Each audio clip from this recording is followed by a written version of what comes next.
so thrilled to talk to you. You are Sandy King Carpenter. Yes.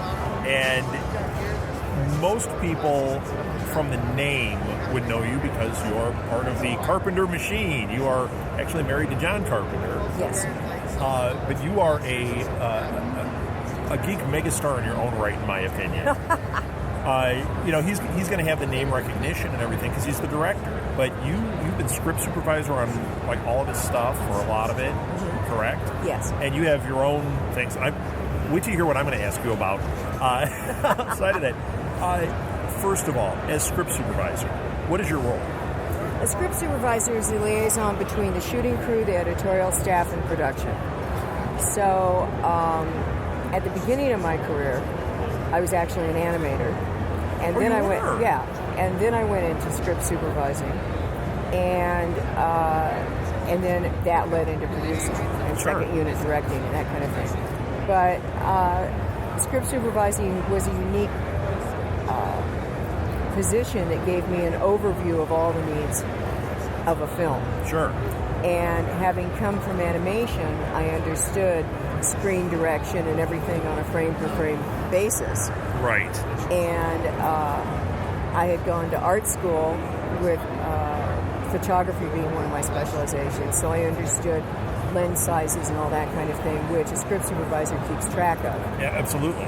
So all of those things, everything I've done in my life has kind of fed one way or another into what I do now. It's led to this moment on this couch is what it's done. Yeah, it does, because it led into producing because I understood a lot of aspects of filmmaking. And it also made it so I understood comics better when I went into that process, because animation being penciling, inking, and painting in those days was similar to the process for comics and teamwork. Yeah. And I've always liked working in teams. So you worked in animation. Yeah. Did you work for any studio or any particular people? There were two guys I used to work with who actually got the Academy Award for Antimatter. It was the first Student Academy Award, which is now in the category of animated shorts. Okay. And so that was back, I think, in 1973. It was Lewis Hall and Carlos Gutierrez. Okay. And so the three of us made Antimatter. Fun. Now, did you get a piece of hardware for that? No, they did. Okay. Fine with me. I was their inker. But I did educational films with them. Okay. And things like the metric system, and it would be, Henry VIII stubbing his toe, and that was the way the inch was discovered. And the last thing I animated for them was earthquake prediction with a strange animal behavior, and it was a frog going up and down in a well bucket going so that was my animation career. But you went to art school and you had aspirations for being involved in it. Oh, well, yeah, I went thinking I'd be a fine artist, and realized you'll starve to death. Right. So very few can actually do that. Yeah, and but that was my background was art, and then what was going on over in the film school next door, because I went to UCLA, and the art department, the film department next door. Yeah. All my buddies were actually over in the film school. Okay. And so I used to work on everybody's films, including like Randy Cook, who went on to win the Academy Awards on Lord of the Rings and The Hobbit and things. King Kong. So I would go over and work on their films. And at the same time, there was a great animation teacher who was best friends with Chuck Jones, who would drop by. And so I wound up working in animation. Yeah, sure. How could you not, right? Yeah. That's really cool. So then you went the route with script supervision. This is what I've been leading to. Okay, so most people would look at your body of work and then want to talk to you about the John Carpenter films, which we will. Mm-hmm. But you worked on Harper Valley PTA. Oh my God, yeah. You worked, I know, I saw that. I was like, I have to bring this up. Most people wouldn't know what that is anymore. But I do. I saw it in the theater as a kid. Yeah, Barbara Eden, yeah. And want to hear something really weird? Okay, so there used to be a music venue out here called Poplar Creek. It was an outdoor music And with my parents, I was a kid. I saw all the, I don't know, performers, and Barbara Eden came out and sang Harper Valley PTA out there. Because she was married to the editor, the owner of the Chicago Sun-Times. Oh, so she lived in Chicago. Do you want to know what's funny? We went. There used to be a place. It might still be there. It was like a crab house downtown. I was a kid. Uh-huh. We went there, big family thing. And Barbara Eden was sitting at the table next to us. That's all I remember. Yeah, she lived here. She lived here. And she lived here while she was doing the movie Harper Valley PTA. So you were script supervisor on this. Yeah. Now, as script supervisor, did you have any input in the story, or was it? No. So what you're doing is you're actually like helping bring the script to the screen by managing what's happening from behind the scenes. That makes perfect sense to me. Yeah, basically working with the director to make sure that his vision is covered and going to the editor, that the film, all the right pieces are being filmed, that they can cut the film, that there's continuity, all of that stuff. It's so funny when I look at your body of work and I look at some of these early ones. You worked on The Incredible Melting Man. Oh, yeah, you bet. Do you know how much I loved that when I was a kid? Oh, my God. That was a movie, and nobody ever knows that movie when I bring it up. Oh, yeah, they shouldn't. No, I didn't say it was good.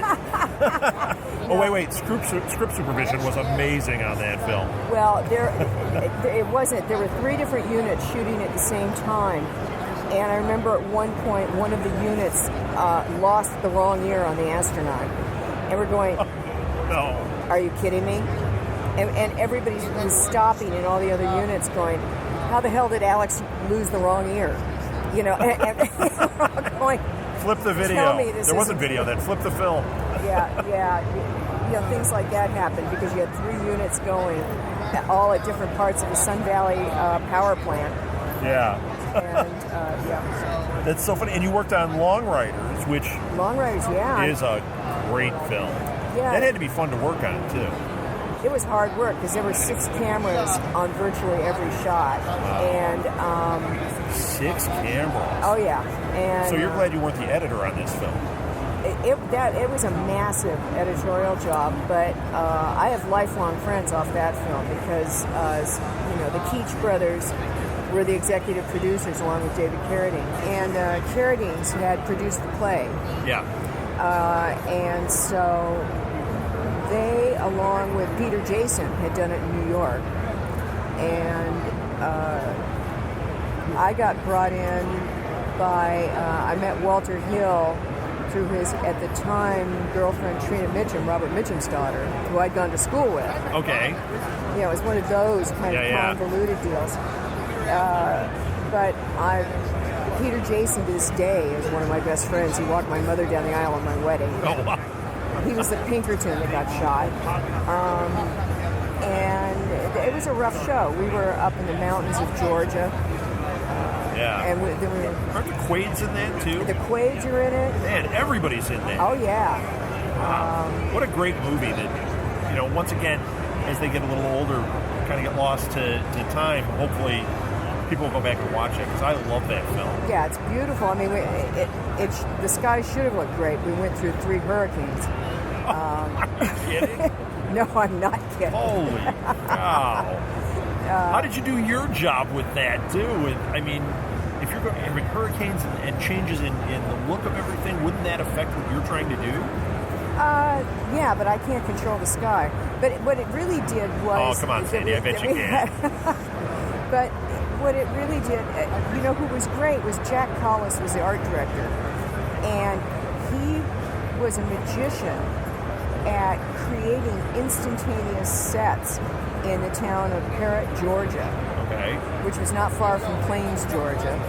And he had to create so many cover sets that more and more of what we were supposed to shoot when we got back to LA was being shot in cover sets in Georgia.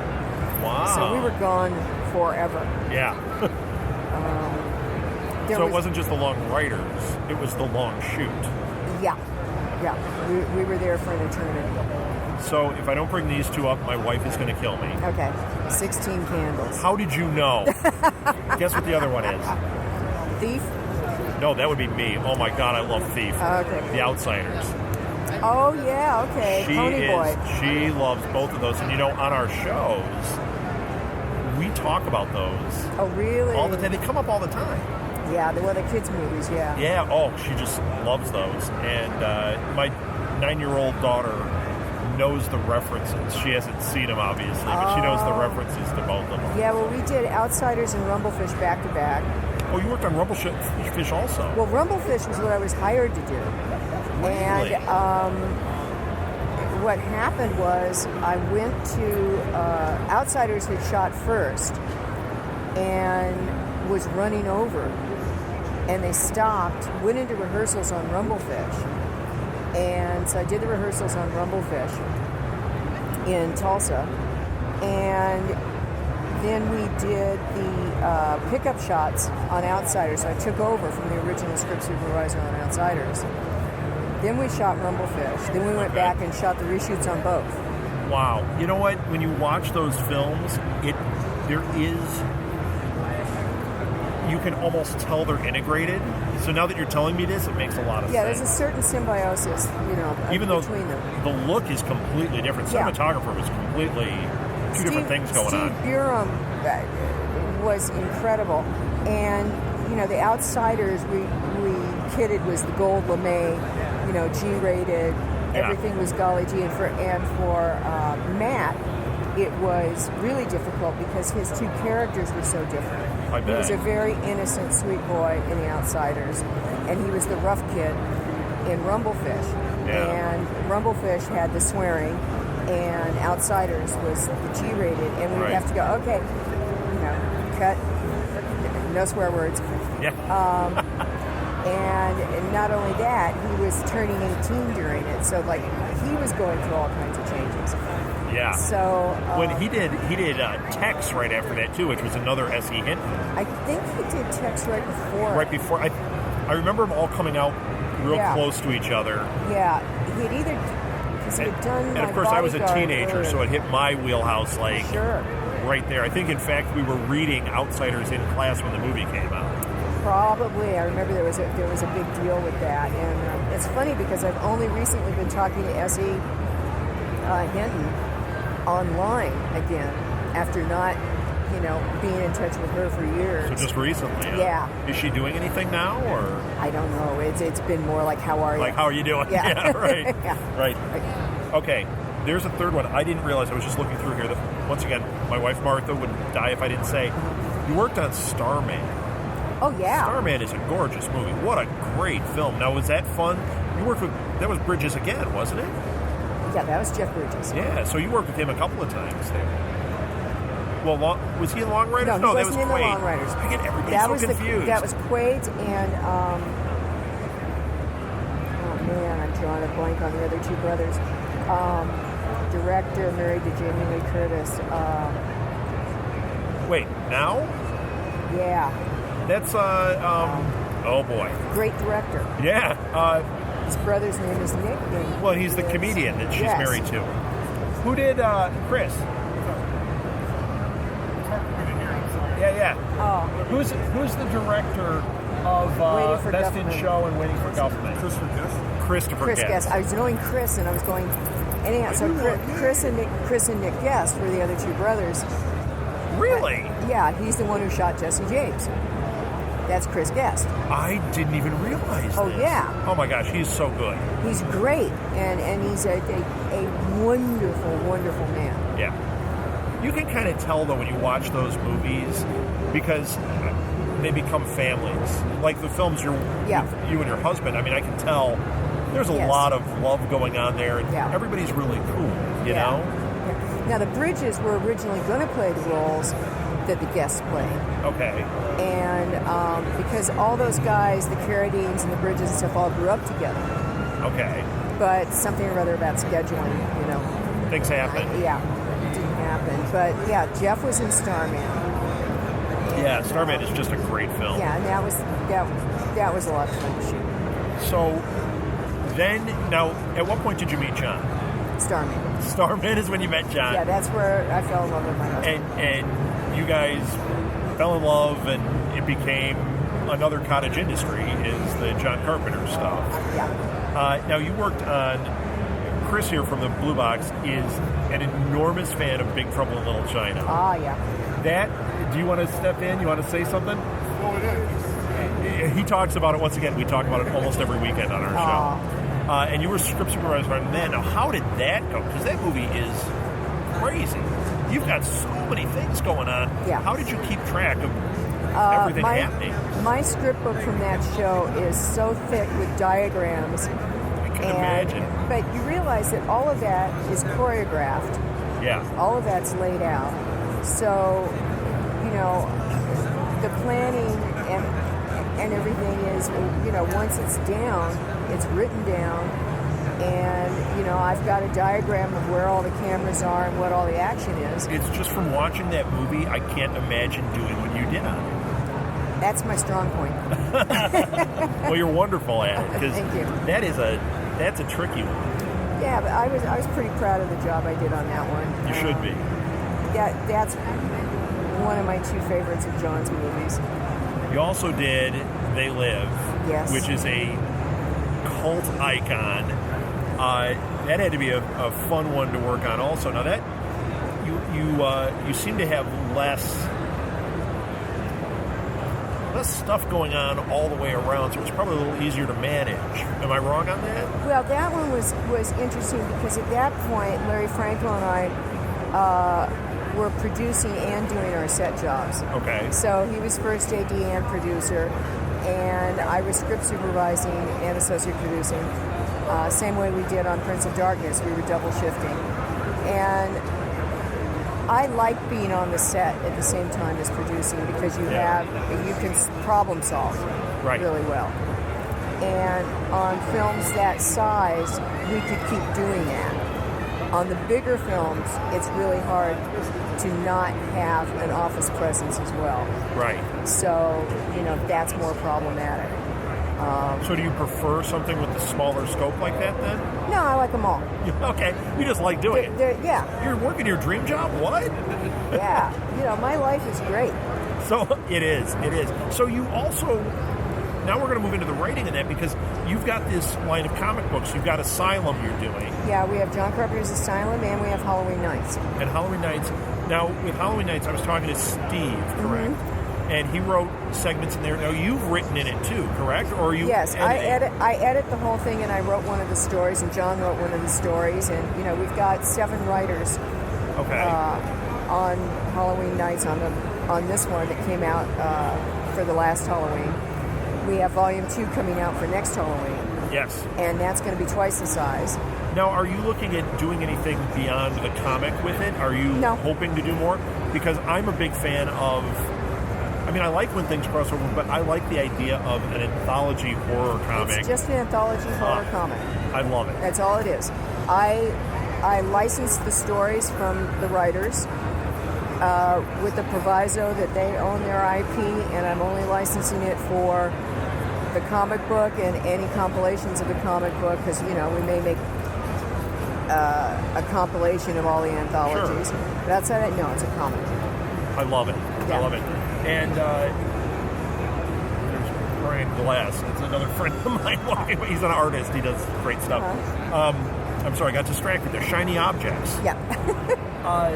So, and then the other one for Asylum. Now, I don't know Asylum. It looks amazing. Now, this is when you edit. No, I write it. You write it. Okay. I want to make sure and I'm clear on that. Okay, and you publish write it. So what is Asylum? A defrocked Catholic priest and an LA homicide detective run into each other when they're both chasing the same guy. Okay. One to lock him up as a serial killer, the other to save his soul. One of the two central characters is Daniel Beckett, the priest. He has spoken to the devil. He's seen demons. He's never seen an angel, and God's never spoken to him. Okay. He's God's warrior at war with God. And so that's your setup. Yeah. And at the same time, Lucifer is coming through in the City of Angels as kind of a practical joke against God. He thinks that's an interesting thing to do. Okay. Of course he would. So that's the setup back in issue 1. We're now on issue 14, about to come out. And there's another character, Father Leone, who, as Beckett is warring with these issues, is saying to him, perhaps the angels you're looking for are within yourself. And what we examine in this, John Carpenter's anti-heroes are generally guys who, while they may not conform to the rules, have a great sense of their own personal ethics. Okay. If you think of Snake Plissken, Right. if you think of any of them, they have their own sense of right and wrong. Right. What I examine in Asylum is, where are your gods? And who are you in relation to right and wrong? Interesting. And I had a grandfather that always said he could resist anything but temptation. Okay, what are those things in your life? Yeah. And where do we come down on the reality of evil? Interesting. So, in an entertainment format and an art format, how do we examine those things we've been taught, whether it's religious dogma or right and wrong? So that's what interests me. Like, I always got interested. I had a Catholic next door neighbor when I was a little girl, and she would come to me and tell me I was going to hell because I wasn't baptized as a child. Oh, yeah, okay. And babies went to limbo, and people went to purgatory. Right. And then one day, the Catholic Church abandoned limbo, and I said, but did God? Right. Yeah, who made that rule? Yeah, and did anyone tell God? Right. And meanwhile, what happened to the babies in limbo? Right. So things like that have always been interesting to me. What man made up versus did God decide that? Right. Is there God? And if there is no God, does it matter? What are you going to be as a human anyway? Right. And where what's the internal struggle? What's the internal? That makes a lot of sense. Yeah. That is really, really cool. Now, does this have a contained story? Like, you're at issue 14. Are you saying, I have a story arc, I'm looking at a 5-year run, or I'm looking at, or is it like you're just exploring? I planned a 3-year arc. Okay. We're heading into the 3rd arc. Okay. So, in my opinion, that's the story. And if at some point a side issue, a different character, or something, a spur occurs that seems like it would be a good story, maybe there'll be something else. But I think this is a 3-arc. Yeah, run. yeah. So are you, you obviously like comics. Did you write comics before this, or was this kind of your first foray into this world of like graphic novels? This was the first foray into it. Originally, Asylum was, there had been an idea brought to us by Thomas Ian Griffith, the master vampire from Vampires. He's a great writer. He writes on Grimm now. Okay. He had an idea for a central character with the gift of discernment, which seemed really interesting. It seemed like it could have a Jekyll and Hyde interest, and it's a precept in the Catholic Church of someone who has the ability to take evil into themselves and dissolve it, but during the time it's in them, they become that demon. Right, until it withers away. Yeah, and I thought, cool, what do we do with that? Yeah. So he and John and I had this notion for a TV series. At the time we came up with it, it was considered too dark for television. It was pre-Breaking Bad days. Yeah, yeah. And then we kind of resurrected it, and then it became a big deal if they wanted to do it as a sleepy little New England town. And I said, but Los Angeles is a character. And a little development executive's assistant said, well, it's not like it's a graphic novel or anything. And I went, actually... You know what? Actually, it is. Yeah. And I came out and I said, I can't do this anymore. I can't fight stupid fights because someone wants to shoot non-union in North Carolina. Right. And I went home to John. He said, how'd it go? And I said, we're doing a comic book. He said, really? And he said, what do we know about comics? I said, nothing, but we can learn. And we spent Absolutely. 2 years. Oh, Sandy, you're talking my language. spent 2 years researching, learning the business of comics. Bruce Jones, who was the original writer, was gracious with his time and education and taught me about writing for comics. And everybody in the comics industry has been, outside of their first skepticism about, do you come in peace? Right. It's been great. Jimmy Palmiotti, Steve Niles, Bruce Jones, they've been amazing. Yeah. And I learned a huge amount through editing Bruce's scripts and trying to figure out, okay, how did you take me there? How did I wind up on a Ferris wheel somewhere? How did I get, even when you weren't writing what the story was supposed to be, how did I buy into it? Yeah. What is this about page turns? How do I get my cliffhangers? What makes this different from screenwriting? So you have really spent the time learning this medium. Because it is specifically a medium. It's its own thing. Oh, yeah. And I respect that quite a bit, because I know a lot of people that they figure if I can write whatever medium and I just jump into it. They don't take the time to learn the language of the medium. No. And when you learn it, that's when you produce gold. Yeah, it is absolutely not the same as screenwriting. But it is a great exercise for any writer because of the economy of words and how precise you need to be to get any effect. I mean, I will write something and I'll go, okay, man, this issue is it. And I'll read back through it and go, and it went nowhere. And I have no suspense. In your head, it was doing all sorts of great things. I was cooking. I thought I was the bee's knees. And I just go, I suck. Start over. Yeah. It happens. Yeah. You have no idea how many podcasts I've had to trash. But you'll sit there and kind of go, okay, the plot's there.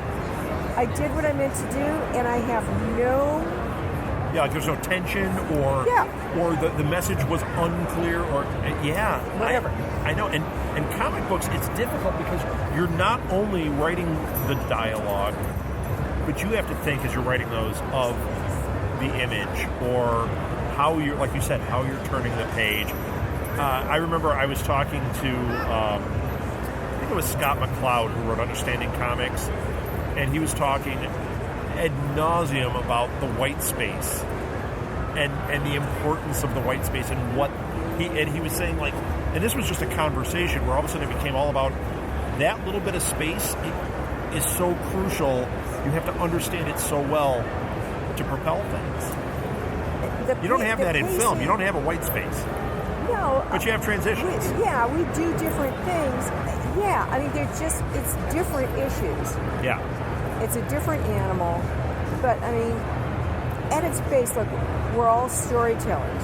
But you have to respect the medium. So are you planning after this, let's say we've ended the 3-year arc, do you have other comics? I mean, is this going to be kind of an ongoing... Yeah, I can't help it. Now I'm hooked. And we found a John Carpenter niche in the comics world. We've always known that our fans crossed over into gaming, comics. Yeah, totally. All of it. And before, people were coming to John asking him to put his name on comics, but they were generally not good comics. They wanted his name to sell them. This doesn't feel that way. This doesn't feel like you're selling the name. No. We have to live up to the name. Yeah. I mean, believe me, when I write, and he sees every page, he sees everything going on, he sees every piece of artwork from penciling on. When I write an issue, I then give it to him to read. And then it's going not to my husband, it's going to the master of horror. And I'll watch him read it. And if he hands it back to me and goes, that's great, I have just blown it. When it's just like, oh, that was good. Nice, honey. Nice. Yeah. If I watch him and he goes, oh, man, or goes, are you kidding? Yeah, then you know you got him. I did it. Yeah, that's what you want. I nailed John Carpenter. That's my goal every issue. That's awesome. Because if I can get that out of him, then his fans are going to get that. His fans are going to get it. And that means your fans are going to get that, which Right. is awesome. Yeah. All right, before we get too busy, I got 2 more questions. Yes. This has been wonderful. 2 more questions. One is, we have a lot of listeners, a lot of fans that are younger, that are wanting to be in either comics or film or whatever. One of the questions that comes up a lot is, what was school like for you? Now, you went to school in California, but like high school, did you find the solace in like writing and film? Did you have, was that kind of your thing? Or were you like the popular girl and, it was like, oh no, I kind of liked it? I went to a girls' private school. I was very fortunate. In early elementary school, I didn't fit in that much, more because I've always been the questioning type. So I wound up going to this girls' private school, and it was a smaller school, heavy college prep, and it was unique for its time because it had the attitude of girls can be anything. And great. In my physics class was Sally Ride, the first woman astronaut. You can guess what that grading curve was. Yeah, I hope it wasn't a bell curve. That's tough. And on the girls' teams were Olympic swimmers and tennis players. Wow. And one of the girls in my class went on to become a primatologist who took over Jane Goodall's Gorilla Preserve. And, I think that whatever each of us was encouraged. Yeah. And I was always into art. And there was an attitude there that it was not the kind of harassment and outsider stuff wasn't stood for. Right. And we were a class of 42 girls. And when so a nice tight-knit group. It was a tight-knit group that there's still like 20 of us that get together. Wow. And fly in from other states and things like that. At one of the cons, one of the girls' daughters wound up, she was working another booth somewhere and would come over, and I wound up signing stuff for her boyfriend and things like that. One of the other daughters of another classmate has a little girl that's in a TV pilot in LA and was calling up to see if she could stay in the guest house. Wow. So I feel really fortunate in that regard. I never felt like a particular outsider. Yeah. I feel for kids now because I think we have a culture that is way too concerned with who's in and who's not. Way too concerned with being cheap. Yeah. And I think the other fortunate thing about how I grew up half in LA and half in Colorado. My grandfather had a ranch in Colorado. Whenever I wasn't in school, I was on a horse ranch. Fun. And I was largely influenced by my dad and my grandfather. My grandfather was considered a really gruff, imposing guy who I found to be not at all frightening. And one of the biggest things I was taught in life was not to be afraid of anything. Yeah. And I think fear is an immobilizing thing in life. And one of the things I tried to teach my kids was not to be afraid about or of anything. Whether it's failure or physically afraid. Right. The world. The world. I mean, in general. I can't tell you how many people we meet that it seems like they're almost afraid to leave their room because they're Yes. so afraid of everything. And we've raised our daughter this way. We've tried to have her be fearless. Now, we homeschool.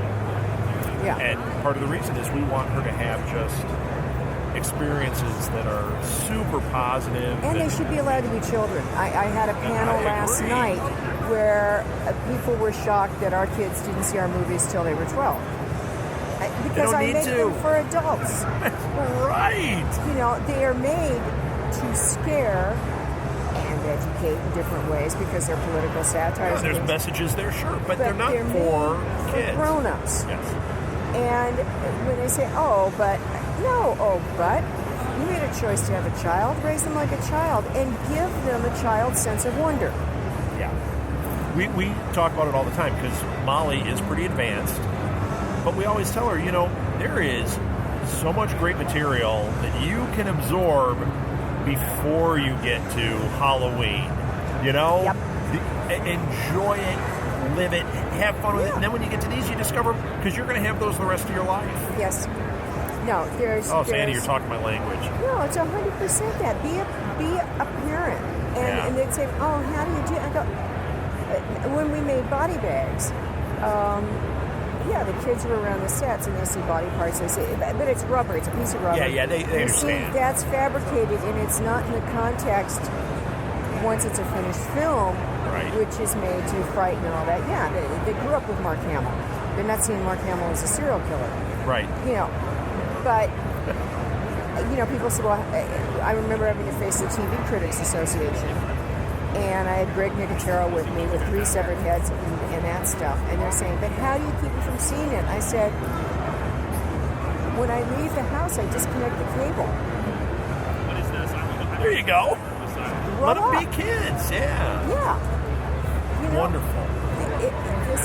This is part of life. Take personal responsibility. This conversation went places I wasn't expecting. I love it. Okay, I got one more question for you. I know that people want to talk to you. Okay. Got this group of guys right here. Give me the top 3 books they should read. Throw them out there. To Kill a Mockingbird. Catcher in the Rye. Whatever comes to mind, spit it out. God, what's my 3rd? If it's Amelia Bedelia, I am going to get up from this couch and be done with you. No. What would be the 3rd one? But boy, you've got 2 winners. Now you got a lot to live up to. How old are they? Don't worry about how old they are. Teenagers. Yeah. You do worry about that, though. So, yes, you can worry about it. 15 and 18. Well, I really like Sebastian Junger's... I like Perfect Storm, and I like Horse Soldiers. Because they're real interesting reality books. Yeah. Yeah, Horse Soldiers is a great book. Yeah. I haven't read Perfect Storm, but Horse Soldiers is wonderful. Yeah. Well done, Sandy. Thank you so very much for joining me on this. Thank you. I had a great time. Nice to meet you. Oh, I can't tell you how much a thrill it was for me. And when I tell my wife about those folks, did you talk about 16